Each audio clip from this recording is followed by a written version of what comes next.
विश्वासराव एका सरकारी कार्यालयात खूप मोठ्या पदावर कार्यरत होते आणि त्यांच्या कामामध्ये त्यांचा दबदबा असा होता की कोणीही त्यांचं ते व्यक्तिमत्व पाहून भारावून जाईल.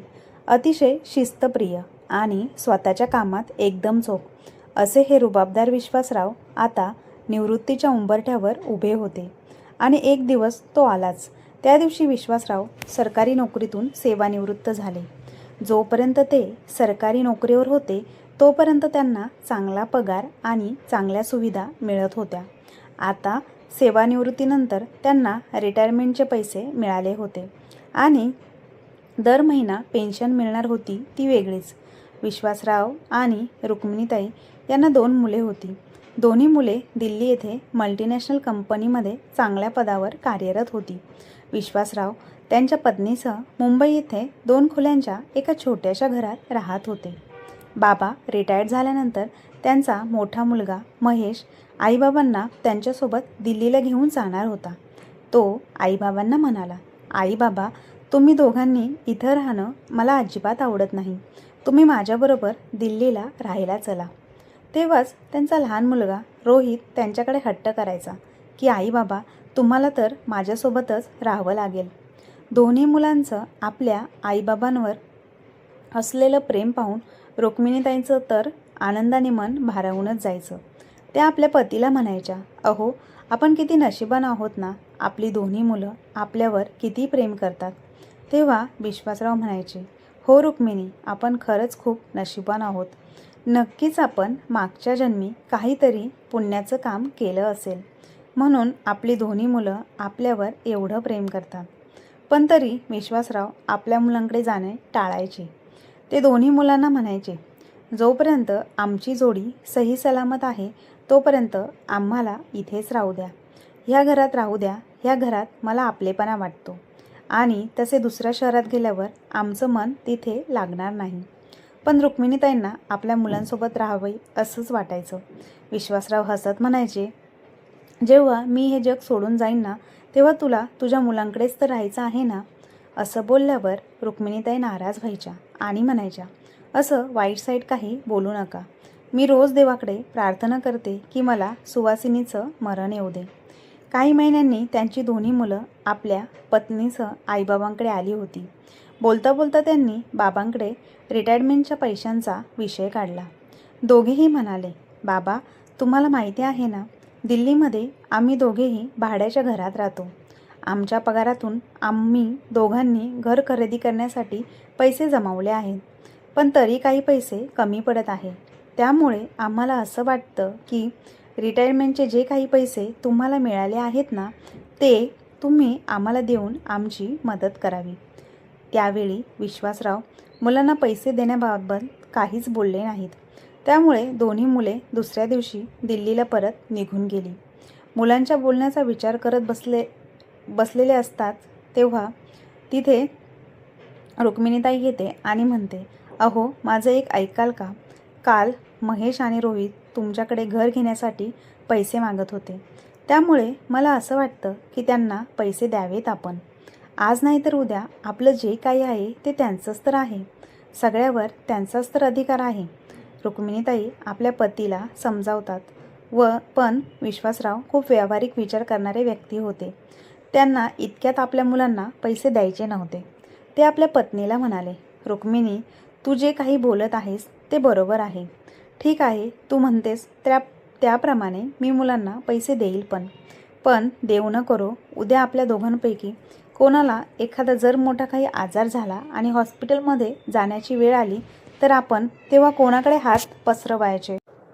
आणि मला मान्य आहे की आपण आपल्या मुलांवर चांगले संस्कार केले आहेत.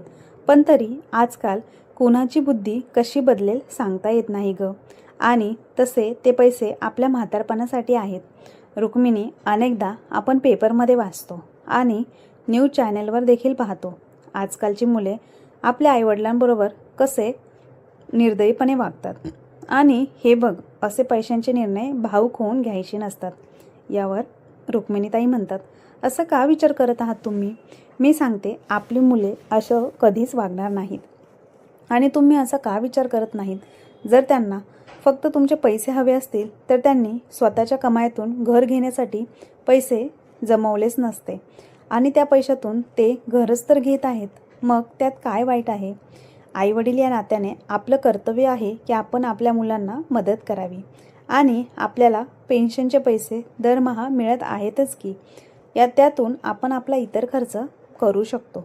रुक्मिणीताई असं बोलल्यानंतर पुढे विश्वासराव काही बोललेच नाहीत आणि त्यानंतर विश्वासरावांनी रिटायरमेंटची अर्धी रक्कम दोन्ही मुलांना देऊन टाकली. काही दिवसातच महेश आणि रोहितने दिल्लीमध्ये स्वतःसाठी फ्लॅट खरेदी केले. पाहता पाहता 3 वर्ष लोटली. आता रुक्मिणीताई सारख्या आजारी पडू लागल्या होत्या. वयामानानुसार त्या सतत आजारी पडू लागल्या होत्या. त्यांना भूक लागणे कमी झालं होतं आणि काही खाल्लं की त्यांना उलटी व्हायची. विश्वासराव त्यांना खूप वेळा डॉक्टरकडे चल म्हणायचे, पण रुक्मिणीताई त्यांचं बोलणं टाळत होत्या. एके दिवशी विश्वासरावांना जाणवले की रुक्मिणीताईंचे शरीर पिवळे होत चालले आहे. म्हणून त्यांनी जबरदस्तीने आपल्या पत्नीला हॉस्पिटलमध्ये नेले.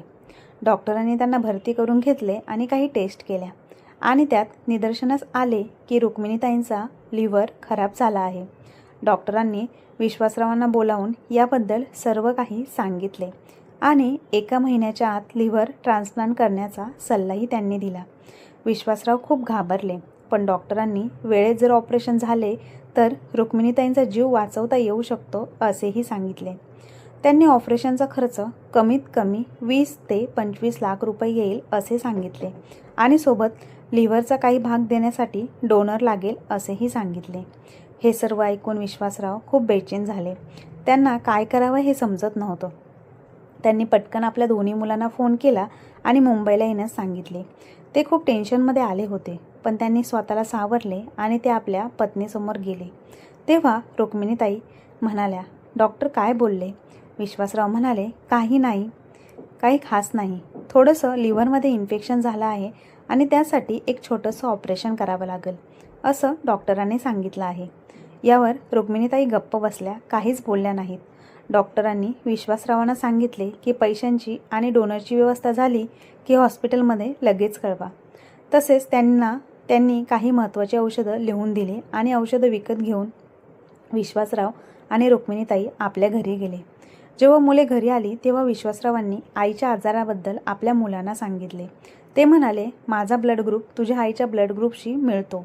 मी तुझ्या आईला लिव्हर डोनेट करू शकतो, पण आता या वयामध्ये लिव्हर डोनेट करणं म्हणजे रिस्क घेण्यासारखं आहे असं डॉक्टरांनी सांगितलं आहे. महेश आणि रोहित, तुम्ही दोघेही उद्या हॉस्पिटलमध्ये जाऊन तुमचा ब्लड ग्रुप चेक करून घ्या. त्यामुळे लवकरात लवकर आपल्याला ऑपरेशनची व्यवस्था करता येईल. आणि हो, ऑपरेशनचा खर्च 20 ते 25 लाख रुपये सांगितला आहे डॉक्टरांनी. मुलांनो, तुम्हाला तर ठाऊकच आहे ना की मी माझ्या रिटायरमेंटचे सगळे पैसे तुम्हा दोघांनाही दिले आहेत, अर्धे अर्धे. आता माझ्याजवळ काहीही नाही. त्यामुळे आता ऑपरेशनचा खर्च तुम्हालाच करावा लागणार आहे. लिव्हर द्यावे लागणार आहे हे ऐकून दोघेही घाबरले, पण आपल्या वडिलांसमोर ते दोघे गप्प राहिले आणि दुसऱ्या दिवशी आपला ब्लड ग्रुप चेक करण्यासाठी हॉस्पिटलमध्ये गेले. त्यांनी विचार केला होता की ब्लड ग्रुप मॅच होईलच असे नाही आणि डोनर मिळाला नाही तर पैसे देखील द्यावे लागणार नाही. पण ब्लड ग्रुप चेक केल्यानंतर समजलं की दोन्ही मुलांचा ब्लड ग्रुप आईशी जुळतोय आणि हे ऐकून विश्वासरावांना खूप आनंद झाला आणि त्यांनी आनंदाच्या भरात आपल्या दोन्ही मुलांना विचारलं, मग केव्हा करायचं तुमच्या आईचं ऑपरेशन? महेश आणि रोहित एकमेकांकडे पाहू लागला. बाबा पुढे म्हणाले, तुम्हा दोघांपैकी ज्याला आपल्या आईला लिव्हर द्यायचं आहे त्यांनी लवकरात लवकर ऑफिसमध्ये सुट्टीसाठी अर्ज द्या, कारण मला असे वाटत आहे लवकर ऑपरेशन होऊन तुमची आई बरी होऊन घरी यावी. लिव्हर डोनेट करण्याच्या भीतीने दोघेही घाबरले होते. धाकटा मुलगा म्हणाला, बाबा तुम्हाला तर ठाऊक आहे की मला खूप लहान मुलं आहेत आणि मी जर ऑफिसमध्ये न जाता घरीच बसून राहिलो तर माझ्या कुटुंबाचं काय होईल? तुम्ही दादाला सांगा आईला लिव्हर द्यायला. असे बोलून त्याने आपली बाजू झटकून टाकली. विश्वासरावांनी आपल्या मोठ्या मुलाकडे पाहिले तर तो हाताची घडी घालून उभा होता. हाताची घडी घालून बाबांकडे पाहत होता.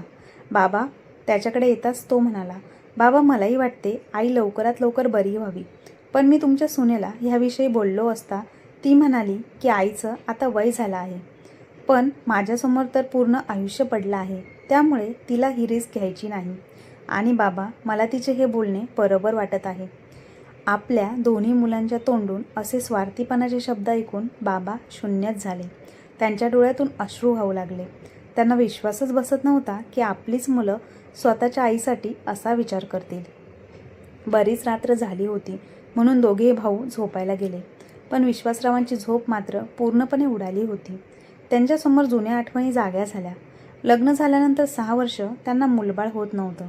मूल होण्यासाठी त्यांनी किती देवांना नवस केले, किती दवाखाने केले, तेव्हा कुठे महेशचा जन्म झाला होता. दुसऱ्या दिवशी सकाळी विश्वासरावांनी पाहिले की महेश आणि रोहित दिल्लीला जाण्याची तयारी करत होता. ते म्हणाले, ठीक आहे, तुम्ही दोघांना लिव्हर द्यायचे नसेल तर नका देऊ, पण आता लगेच पैशांची व्यवस्था करा, कारण मी तुमच्या आईला लिव्हर देण्याचे ठरवले आहे.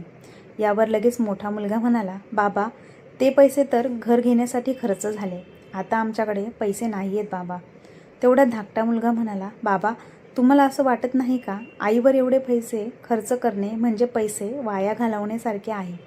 आणि असेही जर आईचं ऑपरेशन झालं तर आई अशी आणखी किती दिवस जगणार आहे? जास्तीत जास्त 1 नाही तर 2 वर्ष. मग त्यासाठी एवढी रक्कम खर्च करणे योग्य आहे का? पैसे मागताना जरा तरी विचार करायचा ना बाबा. असे बोलून दोघे आईला न भेटताच दिल्लीला सरळ निघून गेले. साधारण 1 आठवड्यानंतर दोन्ही मुले पुन्हा परत आली.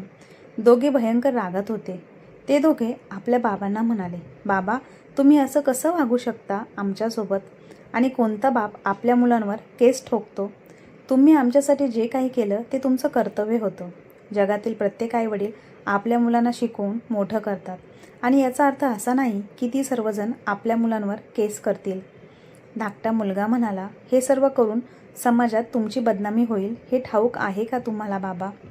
हे ऐकून विश्वासराव रागाने म्हणाले, तुम्ही दोघेही बरोबर बोलत आहात. बदनामी तर होईलच ना, पण ती माझी नाही, ती तुमची होईल. आईच्या उपचारासाठी मला तुमच्यावर केस करावी लागली. आणि एक गोष्ट लक्षपूर्वक ऐका मुलांनो, मी एक बाप म्हणून तुम्हाला माफ करू शकतो, कारण तुमच्या आईला लग्न करताना 7 वचन दिली होती. त्या 7 वचनामध्ये एक वचन असंही होतं की मी तिच्यासाठी माझ्या शेवटच्या श्वासापर्यंत लढेल. महेश बाळा, तुला माहिती नाही म्हणून सांगतोय.